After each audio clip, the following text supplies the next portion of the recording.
Hi, and welcome to the DM's Travel Book Club, a guide to the planes.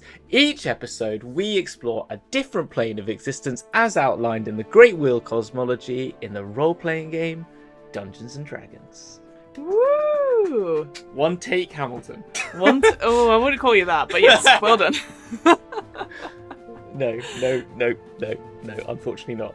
But there you go. There you go. We strive for perfection, and that's the main thing. We do. Mm-hmm. So... Are you okay? Sorry, I had like a moment. What was I talking about? Yes, hi, we're welcome. I forgot that we're actually meant to then. I've done the intro, and I was like, I've done so well at getting the intro. And then I'm going to leave it to Fiona. And I'm going to leave it to Fiona to explain it. But Fiona, hi. Yes. How are Hi. you? I'm very well, thank you, Hamilton. Thank you for letting me back on DM's Travel Book Club, even though I've been here for 6 episodes so far. And I'm excited because we are talking again about the second plane of lore. Mm-hmm. And I really enjoyed Arcadia, and now... Yes, and we are in Arcadia, which is the greater good of Arcadia, as it's known. The greater good. Yes. It's a neutral, good, lawful plane. Yep. Which gets complicated when you get on those sort of, the sort of north-northeast of them. But yes, so it's definitely lawful. It's definitely good, but it's sort of just on the edge of being super good or super lawful, like Mecanus or the ultimate good of Elysium. Yeah, absolutely. And it's an interesting one as well, because again, from my very, very little reading and experience of this before, obviously preparing for DM's Travel Book Club today, looking at the DM's Guide 5th edition, there's actually not much on it again. It just talks about how Arcadia is just perfection. And this idea that everything works towards a common good, and there's like this flawless form of existence, and nothing intrudes on this harmony. And that's the kind of the gist, I guess, from what it is. But that's kind of it. There's nothing about what obviously the sort of plane of lore book talks about. So it actually was fascinating to sort of dive in and actually discover more about it. Because I guess the way to me, and I'm sure you'll sort of agree with me to a certain extent, Arcadia reminds me a lot of Hot Fuzz. Basically the whole story of Hot Fuzz. Where everyone is much rolling, as we've got in the background, rolling British countryside and the sort of middle of nowhere sort of. There's something that I'm going to bring up later. I'm going to save that reference to later, but I think you might know the other TV show that comes to mind with a certain few of these things. Ooh. But I'll say it then. League of Gentlemen. 1,000%. It's League of Gentlemen. Yeah. For the Americans at home, that's a very particularly British humour sort of sketch show. Go check it out. It's a bit weird. It's a bit weird. Bit of its time. Bit of its time. But yes, this idea that this town, this sort of this place is working towards a common goal, which actually I would say happens in a lot of rural UK towns. Yeah. Like there's the councils, they go, they work together.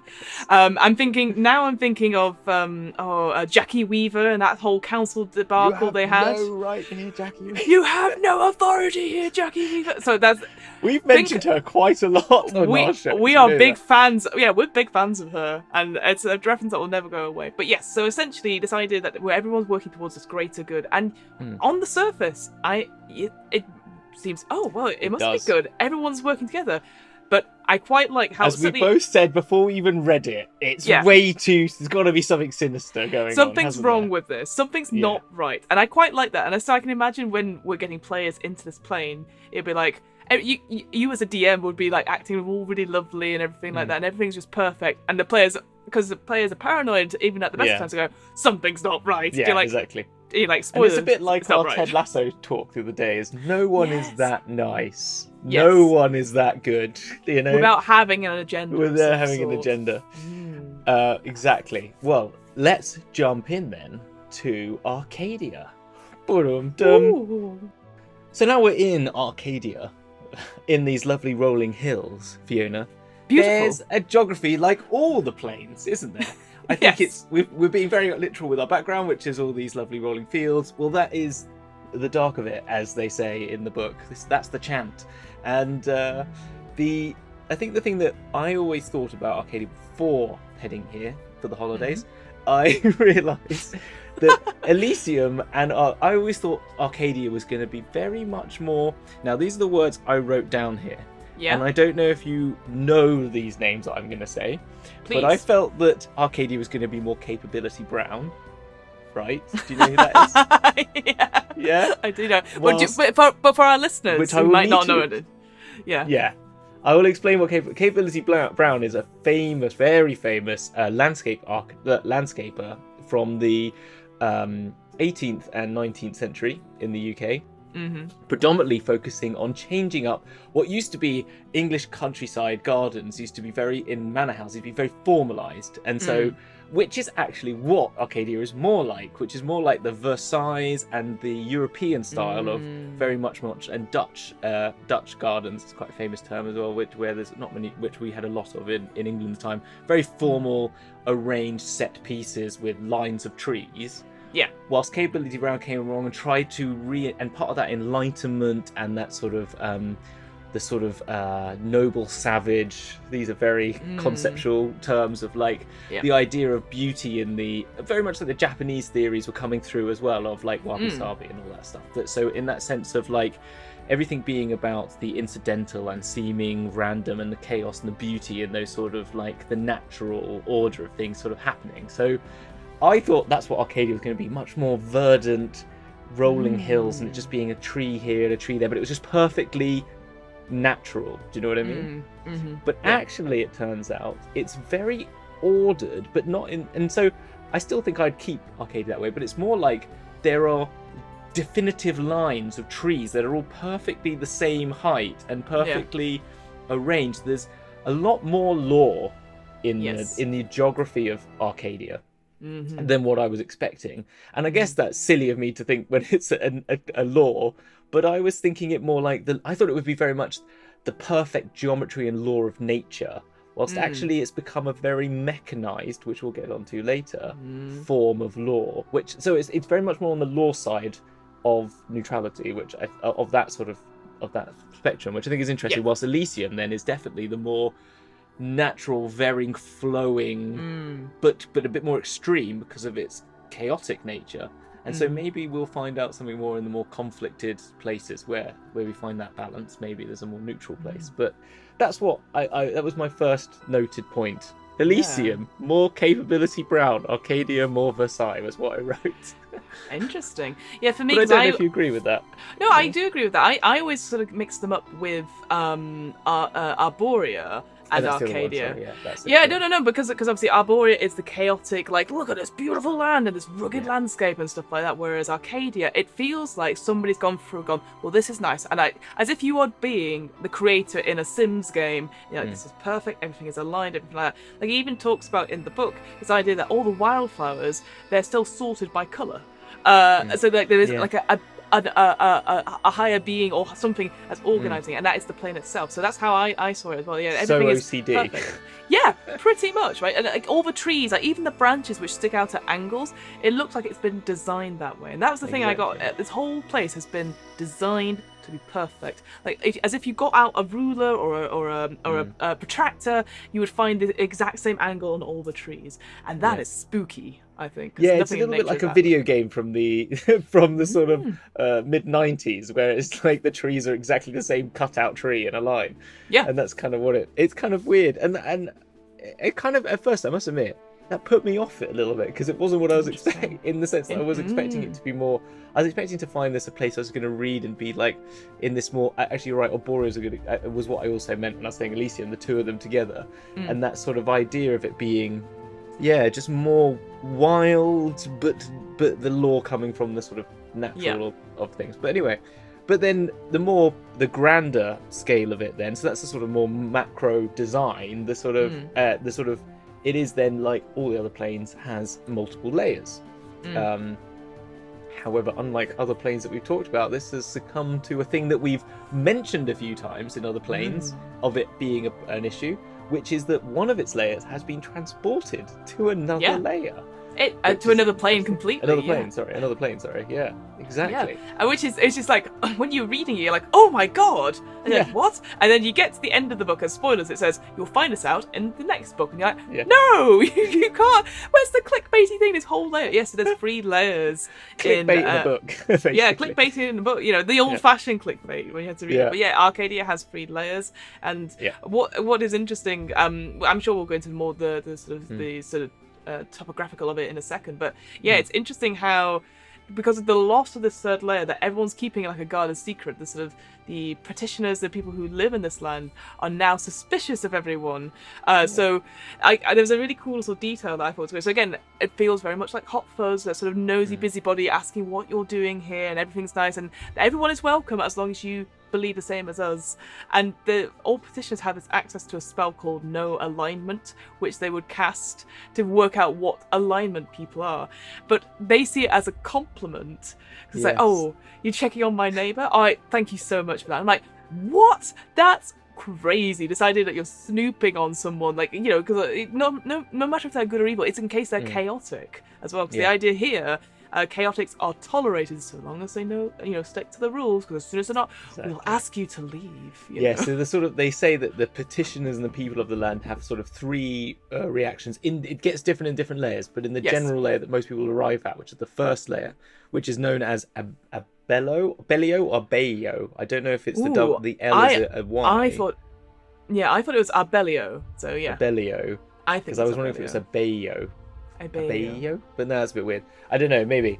But a bellio, where they say there's 3 reactions. One is if you are perfectly of the plane, then you just are seen as another newcomer. Welcome, hello. Then the second is if you are good, yet more chaotic or neutral, they will be friendly enough, but be very wary of you and sort of tolerant.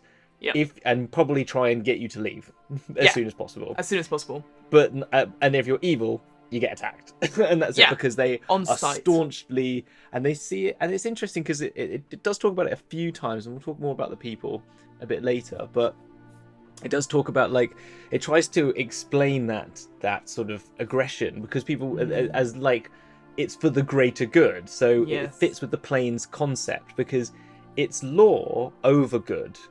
And so the law is that it's good, and a good for the greater good. So you will do bad things that we consider bad, like attacking people and killing people potentially, because you are protecting the land.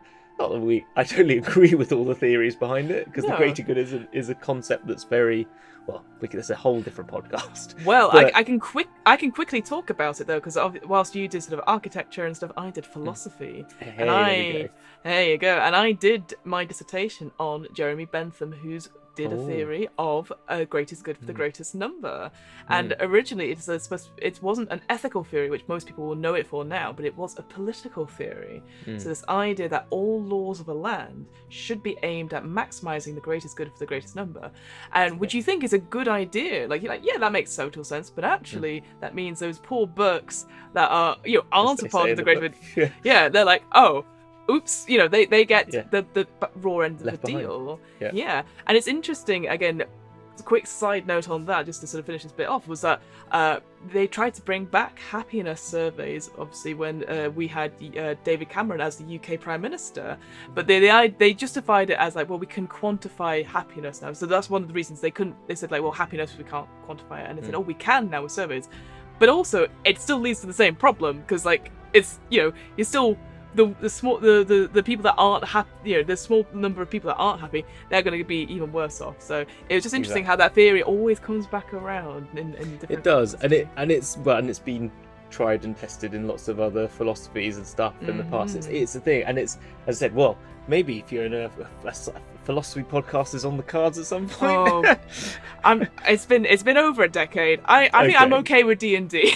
And anyone who's a Warhammer fan out there will know that is the theory behind the Tau Empire. Is all about the greater good. That is their main philosophy. So if you're a Warhammer fan, this is their land. So the other term for the place is called the Land of Perfect Good, as it's also known. So I'll go through the layers as well. So we were talking about Abellio, which is the first layer. And then the second layer is known as, it's coming up when I get there, when I can find it on my screen, Buxenus. Buxenus, yes, Buxenus. Or Buchenus, depending on if you do the X with the ch sound. I don't know. I always say Z, Catalan. the books. Anyway, Buxenus. Well, I was just wondering because they could be quite Hispanic sounding. Because I was thinking of the double L with the Y, Abello, and then Buchenus. But I've not heard anyone again. Pronunciation guides. Would help. But Buxenus, let's say, for now. And then the third layer, which we will come on to into more detail, which is known as, and again, is Nemausus. Yeah, Nemausus is what I thought it was as well. Yeah. This and what was interesting, it talked about, if we're going to do geography of it, this idea that it's actually like a slope. So you have the Abellio at the top, and then as you go slowly down, you then go into Buxenus, and then you go into Nemausus, or where it used to be. This idea that everything's on a slope, I just thought it was really cool. Just for miles around, that you're at the top and you're looking down, and it's just a gentle slope all the way down. And the layers work in a very interesting way. Additionally, which people relate to where they live, relates to their relationship to the plane. So I don't know how much we've talked about this in the rest of the shows, but obviously the people that end up in these planes as inhabitants are generally people who worship the gods or have alignments that relate to the alignments of the plane. And so when you arrive at this plane, you have probably passed away, and this is you're now moving into your petitioner phase, which is when you become one with, and then you aim to live here and become, and you don't have to die, you can come there generally, just come there along and become a petitioner and become one with the land. And so as you become more one with the land, there's a few things that happen. One is as you level up, because we're playing that sort of game, you get to a point where your standing and relationship to the land becomes more akin to it, and therefore you then move on to the next layer, and then further on down, which makes this loss of the last layer, as we said, to Mecanus, very much more nerve-wracking, because this is where people want to go, and it's caused a lot of confusion because people have moved to the end plane and are now stuck in another place, or because there's not enough room for everyone, there's people that are like, I'm ready to move on, but I can't move on. So it's causing overpopulation of areas, which means that there are people just mixed up, which is quite interesting. Additionally, the sort of the layers change slightly in terms of their sort of politics of them as well.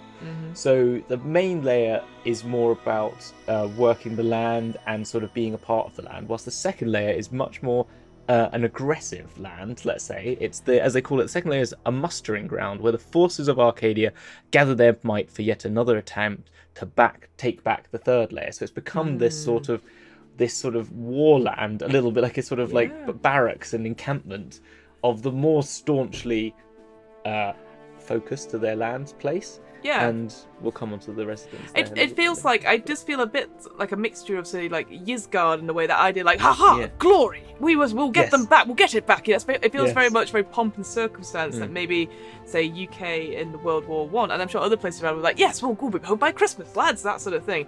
That's the attitude I see it there. But obviously, as we keep hinting to, it's not always not what it seems, which I think is quite. And just to quickly go back to what you're saying about the petitions thing, that idea that they connect with the land. So one of the big examples of that is age. So when they're on the first, the Arbelio, they're usually between 19 and 25 or something like that. Oh, how lovely! And then older, you go to the second layer, and then it's like 45 plus. You go to the third layer, but then because it's just the way you age, and that's just a natural process. Actually, your power increases. So there's a lot of that chat in this one about sort of deception of age and the sort of wisdom of age being quite important, which I think is kind of interesting. I don't know, it doesn't really play on it, but it's there as a theme that runs through this thing of like, there's the mage that we'll talk about later, which is a level 21 wizard, but always comes across as like uses their age to sort of hide them as decrepitness. So they want to test people's sort of like goodness and their sort of understanding and their sort of intelligence to sort of realize. So it's quite it's just an interesting theme that's actually not a major theme, but it's definitely in there a bit. And I think that does play back to that whole, like, again, I know, and then this is a British show, we are two British people. It feels very much like rural villages where it does, young people will move in. I say young people as if like I'm a young person. I'm not. Oh no, anymore. young, just JDLs. That's just down from London's. Just down from London's. So we will move to these places or go back to visit of that, and then there is that sort of distrust. You're like, oh, why are you here? That sort of like. So I actually feel that quite a bit, just because, and I'm sure they're doing up number 5. Oh, I know they're doing it's number 5. gentrified again. What are they doing? Yeah. Absolutely. But I guess let's just talk about, because we're still a little bit on geography, let's talk about seasons and the idea of they call them, I think it's the Storm Kings or the Storm Leaders or something like that. But this is one of my favorite, like I thought it was there's a really great system they've set up, I think, and it was like this is what I was reading, and I phoned up Fiona a couple of days after reading this bit and said to you like, Arcadia I thought was going to be so like dull, and the thing that's so much a shame about the current DM's guide is that it says like a paragraph on this tiny. That has these amazingly awesome kings and queens, as they should just call them, because 2 of them are queens. Yes. That are, just all this lore. It's kind of really well thought, really interesting. So anyway, yes. Do you want to talk about them? I'll quickly talk about them. So so the big thing you need to know about really is that first layer, the Arbelio. There is, first of all, a huge big orb at the top, at the center of it, and this dictates night and day. And like all things that are ordered, there's no twilight, there's no dusk. It is basically, it's daytime, nighttime, daytime, nighttime. And it's I loved how in the book it talked about you have 2 rounds of disorientation because you can see that that's highlighted on here. Anyone who's not used to it, yeah, this idea that you can it's the sun's coming up. Ah, okay. Exactly. It's like that driving through tunnels is what it reminds me of. It's that sort of like if you drive through tunnels in like Italy or something like that, or south of France or whatever, and you come out and it's that blinding. Exactly. Yeah. So that's the first thing on that. So that daytime and night are sort of ordered and sort of ruled over by this orb, and then the seasons as well. They have obviously 4 different seasons. They get 3 months each of 27 days, and again it's abrupt. So, but like it's the last day of autumn, and then the next day snow. But it's all regulated, so the snow doesn't build up. It's like it's there on the ground. You go out and go, what's that noise? And there's a whole bit of snow falls on you. It's like a stage set sort of like thing, isn't it? It's very much like that. Yeah. You Exactly. turn the corner and it's just like the scene in it's the scene in Notting Hill. Yes, it's the scene in Notting Hill when he does the sunshine when he's gone. And it changes the seasons. Anyway, so that's the thing. So you've got all these regulations, all about the things, and then you get the Storm Kings, or it does say, I will say in the 5th edition, it does say king and queen. So you have these 4 different sort of almost like they're like allied demigods or creatures that have got into this status called the Storm Kings, and they have citadels that are almost like compass points equal distance from this orb. That's why I sort of mentioned it. And these citadels are super high and obviously perfect for like if you're like, well, we need to go see the Storm King, or we need to go see the Wind Queen, etc. So yeah, you have the Cloud King and the Wind Queen, the Lightning King, and the Rain Queen. Rain Queen, yeah. And it's interesting because they all need each other. They're sort of working together, and it's interesting. So you think like the cloud and wind elements, they're not seen as important, no, that's not true. They're working all the time because there's always a wind somewhere. There's always clouds and stuff like that. But in order they need the wind to push the clouds. The clouds need to be there to be able to drop the rain, and the lightning needs, and it's all those things. It all comes together. So that's the thing. So those are, I think the Cloud King and Queen are the most hardworking, even if they're just on in the background. And then you have the Lightning King and Rain Queen are also working as well. And they all each have their individual personalities as well. What I did find was interesting because typically I'm like, well, what happens when one of them dies? Because always every player's like, can I kill it? Can I kill it? I want to be this. It's like will it blend for D&D? Will it die? That's a whole different segment. It's like, will it die? And then you can imagine we do legendary monsters and it goes, maybe it comes back after 7 days. You know. Yeah, exactly. Anyway, so they train up acolytes. So if one of them should pass for whatever reason, then somebody else can take over the job and still have the knowledge of doing that as well. So you have 4 different sort of like rulers essentially that control weather on this plane. And the other thing I did want to mention, because that mentioning about the seasons before, is that the seasons are opposite on the first 2 planes. So if it's spring in the first plane, then it's probably going to be winter in the second plane, and all that sort of vice versa. And it's just a way to, again, I just think that's really cool. Spring and autumn, winter and summer. That's it. That's what it was. Sorry, my bad. So yes, spring. I was confused. I was like, wait, that's not right. Yeah, I mucked up there. So yeah, spring and autumn, and then summer and winter. But that's again quite cool, because you could go to the edge of where these layers meet, because there are distinctive gateways and roads everywhere, that you can look into the next layer where it starts and just see it's all the weather. It's like almost like the line is drawn of where you were stepping into the fall of the leaves and all that sort of thing. You can actually see that. So I just thought, roads. Cool. Whilst you're on roads, there is a very interesting condition that if you know the right path key, a series of words or phrases, you can step on a road and it will take you directly to where you want to go. I like that. Anyway, compared to all the other places where it's like, what was it, like you have to use your brain, or it makes it worse. or you get a guide who's the only one that knows where, and even then it's not any good, etc. Exactly. Yeah. The other thing to talk about roads very quickly. The other thing to talk about is that everyone uses them. Because obviously it's the most lawful thing to do, because why would you not use them? So if you if you go frolicking in a field, running through fields of wheat, etc., people are going to question it slightly, like, what are you doing there? So again, that's a bit too chaotic. Be honest, isn't it? How cool is that? The idea is like, well, we all I love the idea that you get done for jaywalking. But it's so that sort of place, isn't it? Exactly. It's that village. It's like it's a little bit like that Nick Cave song, which is all about like a really like quiet village, actually. But then it's also got sinister undertones because it's Nick Cave. But it's like it's kind of that sort of.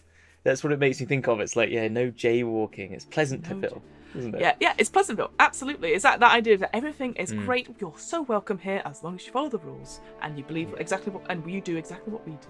Okay. And it's that horrible. There's no individuality. There's no uniqueness in a way that everything is working towards a common goal. So interesting. Exactly. So should we move on to the people and the places they inhabit? So next, yeah. Let's do it. So on these planes, who lives there? Who lives there? Who lives here? Well, I can start with some people. Yeah. We mentioned the main ones are the proxies of the powers. So, but it's probably worth starting with the powers themselves that attract these people. So we've got Japanese gods of Izanagi and Izanami, which are powers of land and creation. You've got Lu Xing, which is the power of bureaucrats and rewards, so which is also part of. We talked about the bureaucratic, the great. I can't remember what the term is, but the grand bureaucracy, which encompasses the judgment, which we mentioned in in where were we last week? Where we were last week. Arcaron. Arcaron. There you go. Yeah, and then also in the Outlands as well, and so that's part of that greater system. And then we've also got some of the they call it Heliopolis, which is actually which is known as the Egyptian gods of Ra, Osiris, Isis, and Horus are there. We then also have Azuth, I think, which is the power of energy and mages, not magic, which is important. And is a demi-power. And then we've also got some dwarven power. We've got the Clangeddin Silverbeard. Clangeddin Silverbeard, which is a fantastic dwarven name. Love it. Yes. And also Riorix, which is the patron of dwarves in Kryn. And then Meriada, which is... basically, it's this is where we're going to hit some old school D&D issues. So we're just going to say that it's obviously where there's the old school having to have evil races. Yeah, quotation marks. Yeah, and Meriada was the god of those that became good from the evil races, which is a bit like no, okay. Yeah. So it's that bit of old school D&D that you just have to. skip over. Acknowledge and go, not for us. You know what I mean? Acknowledge and say, yeah, there we go. I agree. Have to dwell on it for too long. Unfortunately, so it's but yes, so those are the powers, and so their proxies live there. And so on the main, we have them dotted all about. We also have a thing called the I'm going to get this wrong. Einharia. The what? Sorry, the Einharia. I don't know how you pronounce the EIHENRIAR. The roving patrols. Oh right, yes, the roving patrols. That's all I call them. I don't. The Ironheart? I don't know. Ironheart? I think that's it, isn't it? I don't know. It's the one pronunciation guides. Yeah, but people join these roving patrols, which is what you see all around, who are trying to protect the land. As we said, people that are trying to keep the land from evil, and they are made up of all the people and races of it, of the land, and they sort of rove around and they go everywhere. Additionally, but they're sort of a group unto themselves in a sense, like they're not specifically tied to one location, obviously more in Abellio than they are anywhere else, because it's about the entry points. And then the Harmonium, which is one of the factions we've talked about in Sigil, which is the faction, basically the police and force, jailers of Sigil. And they're up to no good, basically. It's ironically a good place.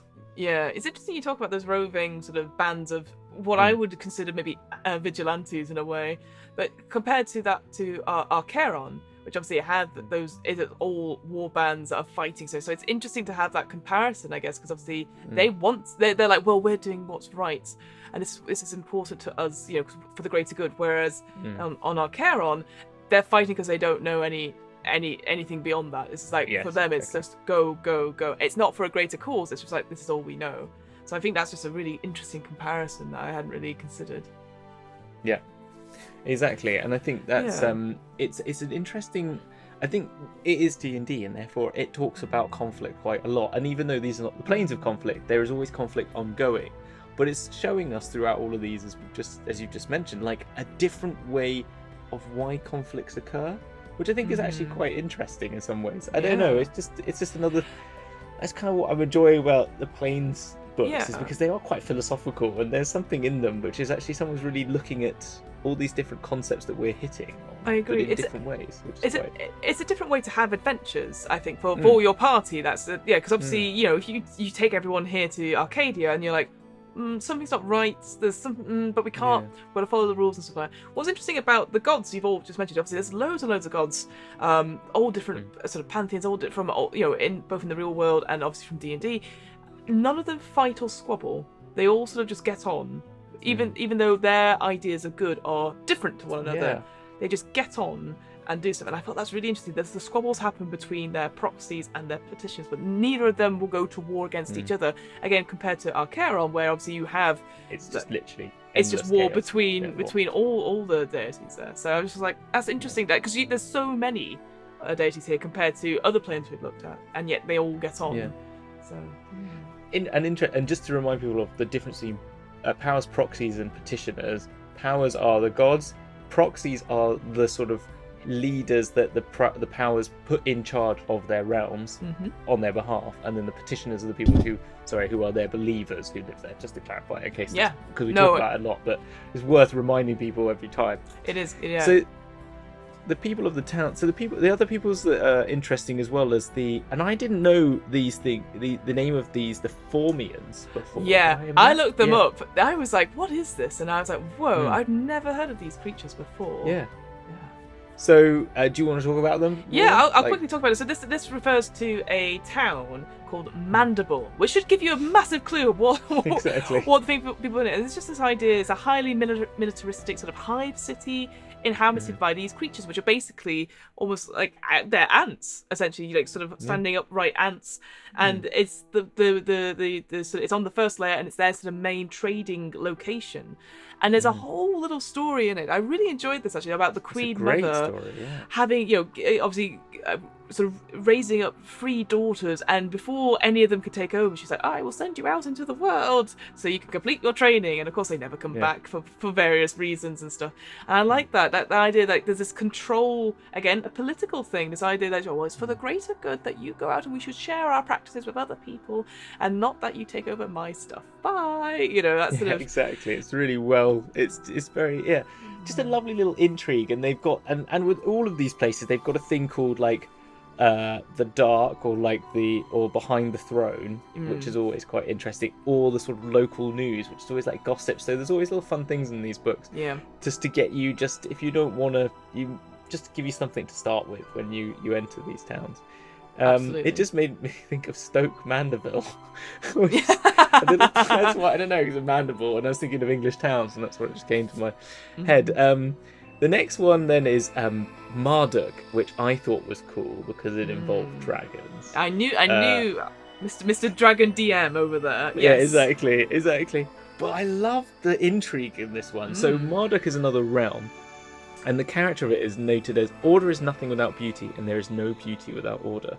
There's good and evil in everything, but with the proper control, only the good is nurtured while the evil is left to wither away.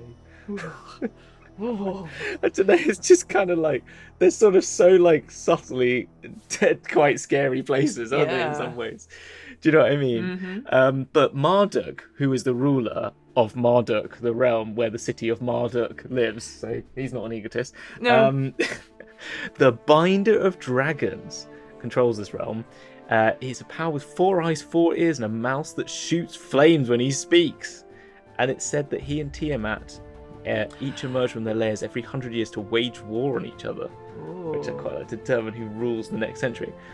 But the interesting thing about this place is that this Marduk character, as the Binder of Dragons, if a dragon or a dragonkind comes into this town, they lose all their power, any of their abilities.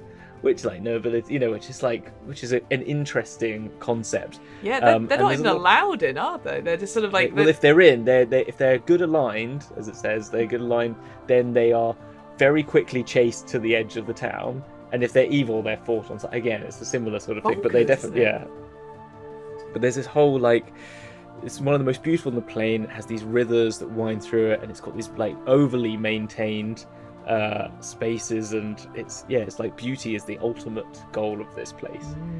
But the dark of it is, the chant, as they say, is that the executioner is one such person who is hiding their alignment, because they are called Triaga Hendrak.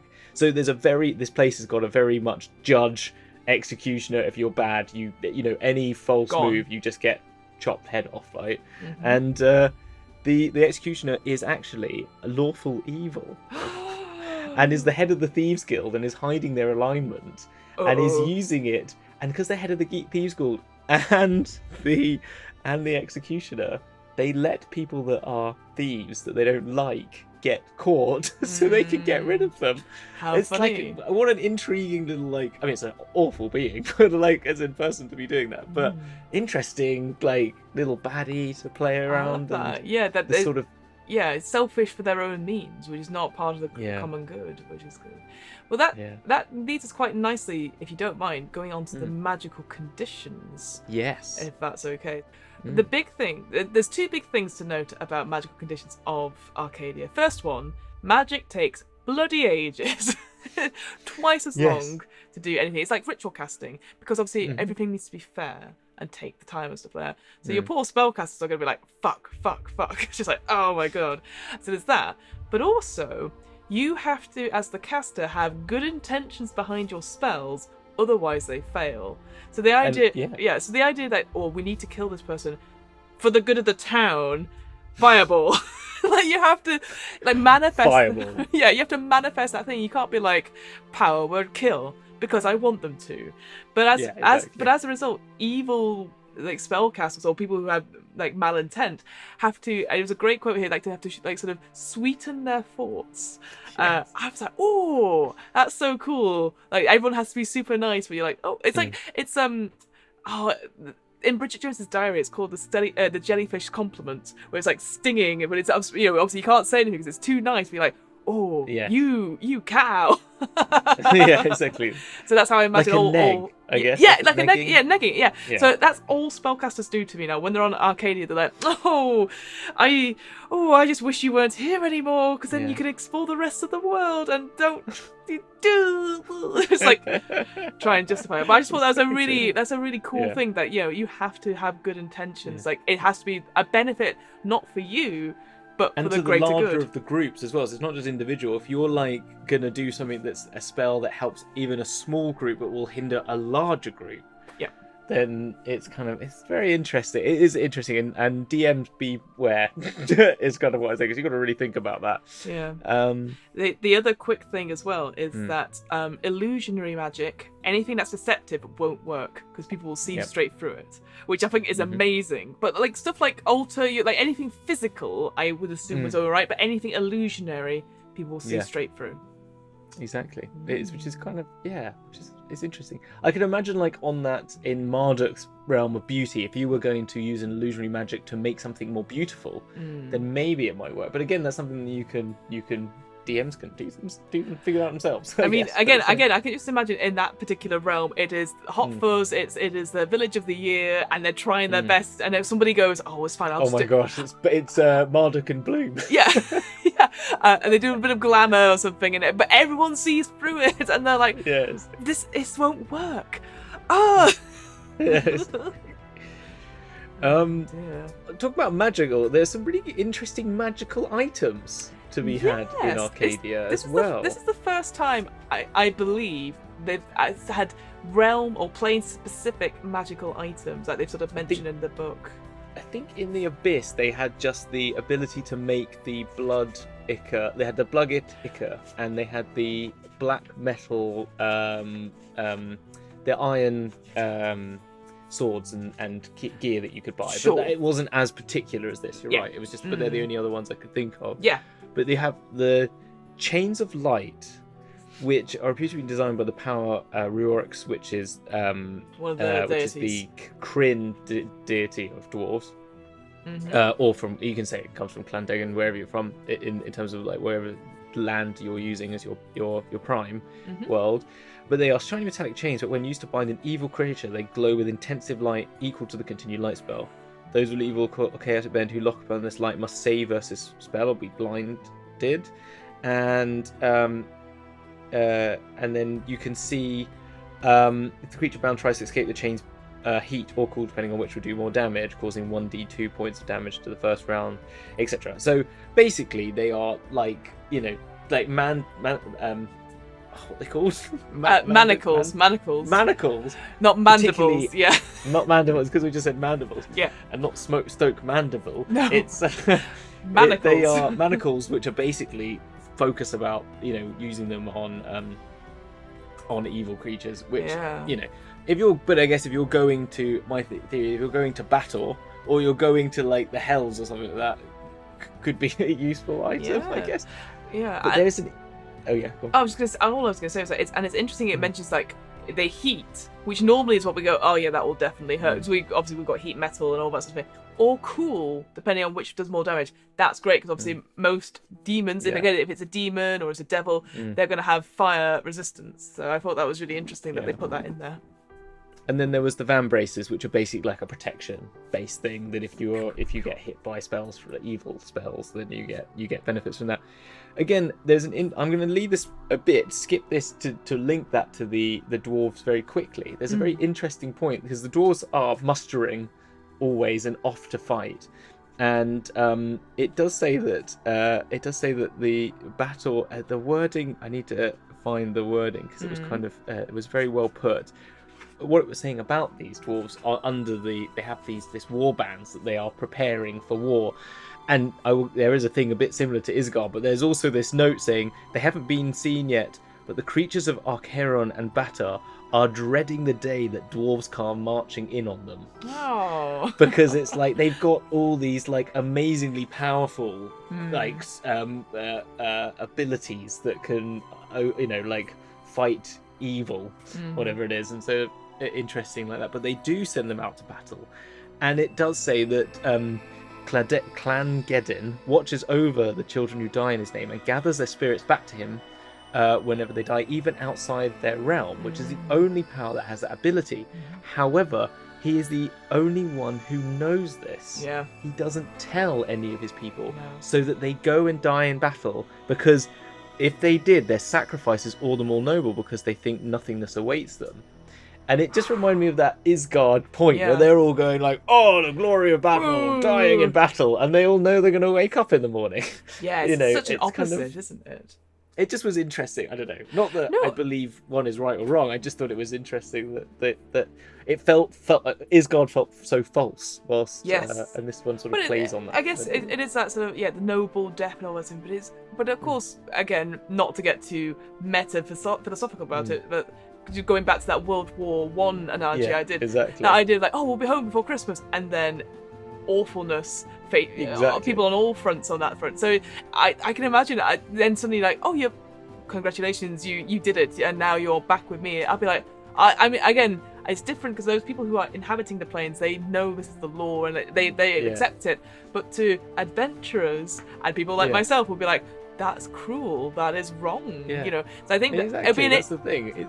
So there would be an interesting, again, story thing if this happened whilst a group of adventurers were seeing this dwarven god or visiting, going, wait, this is happening, and you don't, and maybe try and tell people, which then is chaotic because they're trying to disrupt the order of what's going on. So it just is playing with, like, it does put you, as we again just keep saying it puts you on a point where you're going in Planescape to have to engage with philosophy on a level which is really, and I think if that's what you want to do, like, that's the theme of, I'd say, a Planescape is like Sigil and the factions are all about philosophies. And these planes themselves are all about a particular philosophy, and it's about how allowing your players to engage in that however they wish is really interesting, I think, and I think that's what's quite fun about it. Talking on a more simple note, it's Lord of the Rings, because all the mountains are conical, which just made me think of Tolkien sketches, because they all have little rings. It says they all have wreathed around by clouds and storms, so the little conical mountains with the little circular clouds around them. That was all. Just as a little nod to Lord of the Rings there. No, I like that. Talking about slightly more problematic things. Yes. Let's talk about it. let's go to go and finally the elephant in the room that is the Harmonia. Yes. Yeah. So we kind of briefly talked about it before. They are seen, they're one of the factions of Sigil. They are sort of a police force and enforcers and stuff like that. And they do. This is one of their home. Well, this is the home plane, I guess, or where they have their headquarters on their second layer. And I will say this: did not expect this, but this again, we've kind of alluded to this through the whole thing. Something's not right in Arcadia, and this is it. And again, we have to do the whole thing about, obviously, this is a legacy sort of thing, like, stuff that people. It's stuff like this is not okay now, and we shouldn't be glorifying this sort of thing, but it is useful to know what was considered like, oh, this is part of the canon and stuff like that. So just have to I think do it's that big warning thing now. There's a content warning. Yeah, it's definitely a content warning, because there are definitely elements of this which are very difficult conversations, and I think I don't know what the best wording to put it out there without sort of overly saying it, but I think there's content warnings for entrapment and enslavement and conditioning of people. Yes. And I think that's just said there. Yeah. I don't feel it's definitely not glorified in this at all. No. But it is definitely there, and it's something that it's definitely something. It's definitely something you would be careful and maybe talk about in session 0. Exactly. Because I think springing it on adventurers would not be good. So no, 100%. No, exactly. And even then, I would even question. I probably wouldn't even use it. I think you try and think of a more interesting way to make this work that's not using this, but it's worth it. It's there in the book. So so this idea that these are training grounds run by the Harmonium, but also they are trying to convert chaotic creatures into being more lawful, and they do this by essentially forcing them to do so, like this conversion camps. Let's leave it there. Essentially, it's exactly. and it's not fun reading. it's well, and that's the thing. The thing that it's done is that because it is so evil, it has made this plane too evil, and therefore ungoodified it, and therefore made it more neutral, and still. But then it's so lawful in the sense that they're trying to deconvert the chaos of people, the dechaosify people, that it's shoved this third plane into Mechanis, because Mechanis is true neutral but ultimate lawfulness. So by the removal of goodness and the addition of and the removal of chaos, it's pushed it into Mechanis, which they don't realise at all. And they don't realise, and they're doing it even more to get it back, because they think that's how they're going to get it back. And so so in a sense, that whole story arc of why one of these planes is missing and it's affecting the whole thing is, I think it's a really interesting sort of thing. It is, and it's like, if you want to get into that sort of like taking on a really horrible bunch of people, and you want that to be like the dark of this world, it could be a really interesting sort of like very heavy concept to play with, to sort of investigate. But as I wrote, holy shit, this is fucked up. It's the words I wrote. Like when I started reading, I went, what the fuck? I was like, I was not expecting that at all. I wasn't, again, it's that sense of, as we keep saying, something's not right, but I did not think it would be that bad at all. No, I thought it was going to be something like someone broke something, like I don't know, or something like a demon lord has taken over, so it's gone chaotic, or I don't know, something random like that. Exactly. So but again, is that sort of thing where, again, it's good to know about these things before you send your players to them, and then they're not surprised, but also you can work together to create a better narrative. As I think what I think is important here is that line was sort of said before. The plane itself is as perfect as it's going to be. The problem is the people on it. But I just think it just sums that up completely as a result. So essentially that is the most problematic bit of this plane. You could do with it what you wish, in a sense of like, don't use it at all, modify it to your heart's content, but it's good to know that this is a big because you can't get from reading it, you can't get away from it from just reading it from that planes of lore. So yes, exactly. It's like what a way to end. Well, I don't know, is there any like, I think if people have the time, I think moving and looking more into the Heliopolis, which is the realm of the Egyptian gods, is really interesting. I just want to show. I know we might put the bit of art. Oh no, it's just a bit like there's sort of this triangle the triangle and of the three gods are having sort of equal thing, and then one god that sort of wanders all the way through. Really fascinating, really interesting. It's a really interesting place, so definitely worth looking at. And was there anywhere else? Do you have an also ran? That's my new term. An also ran, yeah. I quite like. We mentioned it very, very briefly. This idea of mage rest. This place where they can do magic freely, then they don't have the same sort of restrictions that the rest of the plane does. So this idea that all these wizards are just, I don't know, practicing. It's because I've been reading Rivers of London, so they're all practicing like little light cantrips, but it's like, ooh, columns for me. I can read at night, and nobody will know because I'm not disturbing their sleep. And actually, there's a beautiful sentence about Azuth, which is the realm of the mage, and I think this is which is that there's this stair that goes all the way down in the base of this mountain where they live, and it says, when the stair finally reaches the bottom, the whole cavern of Azuth suddenly becomes visible. It's decorated with points of light dancing about the spires of the town in the centre of the miles-across cave. There are all sorts of caves branching on from the main cavern that reach back hundreds of yards. Each one is slightly scarred by the effects of magic gone awry, but the tunnels heal themselves over time. Lights flash and a melody of noises sound, but the traveller need not fear for the results of the magical displays, for lingering over everything is the presence of the power. Oh. I don't know, it's just kind of like there's a nice, beautiful sort of imagery of this like cave of magical exploration, that sort of like wonderland of magic. That I think if you wanted to take your players somewhere, if you had like a Caleb like character, someone extremely invested and intrigued by arcane and magical like rituals and stuff like that, I think that would be a beautiful place to take them and let their character really enjoy themselves. Like going on Disneyland for mages, basically. That's super cute. Do you know what I mean? That's what it felt like to me. Like I kind of loved it, and so I like that was one of my favorite places. I completely agree. The only final thing I was going to mention is obviously, again, going back to the 5e, the Dungeon Master's Guide, the optional rule. I think this is the weakest optional rule I've ever seen. What is the option? So it's called planar vitality. So whilst on this plane, creatures can't be frightened or poisoned, and they are immune to disease and poison. I don't know why exactly. I guess it doesn't, for me, it doesn't really make sense. I would probably do something like everything's ordered and stuff like that, so maybe I would actually put the spell casting in, that spells take twice as long, which I know seems very cruel, but I think like that. I think everything's ordered in some way, so everyone is always equal in some way. So I don't know that you'd either do it like everyone has the same number of attacks, or everyone but to make it fair on everyone has one, or only one attack or bonus action.